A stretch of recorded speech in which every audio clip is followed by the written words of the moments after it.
Concept కి బానిసైనోళ్ళు, పాకిస్తాన్ కాదు. వీళ్ళు ఇలా చేస్తున్నప్పుడు వీళ్ళని ఇట్లాగా లీడ్ చేసేవాడు పాకిస్తాన్ అయి ఉంటాడు, కానీ వీళ్ళకి తెలియదు అది. వీళ్ళకి తెలియదు అది.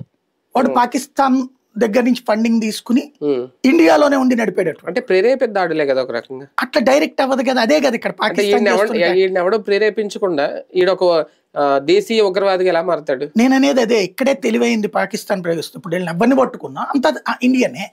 మన పహల్గాం దాడి ఉంది, దాని వెనక వాళ్ళు ఉన్నారు అనేది కదా.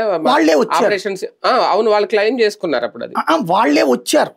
అవును. కాబట్టి అది వాళ్ళ స్థావరాలను కొట్టారు. ఇది అనుకోండి.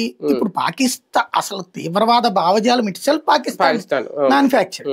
కాబట్టి దాన్ని ఇంక అనడానికి ఏం లేదు. అయితే దాన్ని పుట్టించినోడు ఎవడు? అమెరికా వాడు. రష్యాని దెబ్బతీయడం కోసం అని చెప్పి తాలిబాన్లను పుట్టించమని పాకిస్తాన్ కి డబ్బులు ఇచ్చినోడు అమెరికా వాడు. లేదా తమ తమ దేశాల యొక్క స్వార్థం లేదా ఆయిల్ మీద ఆధిపత్యం కోసం అమెరికా వాడు పాకిస్తానా లేకపోతే ఖతారా లేకపోతే ఇరానా లేకపోతే ఇట్లాంటి ఒకళ్ళకొక్కళ్ళకి చిచ్చు పెట్టి మత ఉన్మాదాన్ని పెంచి పోషించిన యూరోపియన్ కంట్రీ.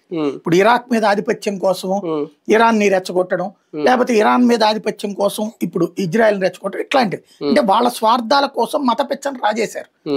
అలాంటి దాంట్లో ఏం చేయలేము ఇక్కడ. అలాంటి భావజాలాలకు హెడ్ క్వార్టర్ పాకిస్తాన్. కాబట్టి దాన్ని ఇంకేమంటాం. కానీ అంతర్జాతీయంగా సమాజం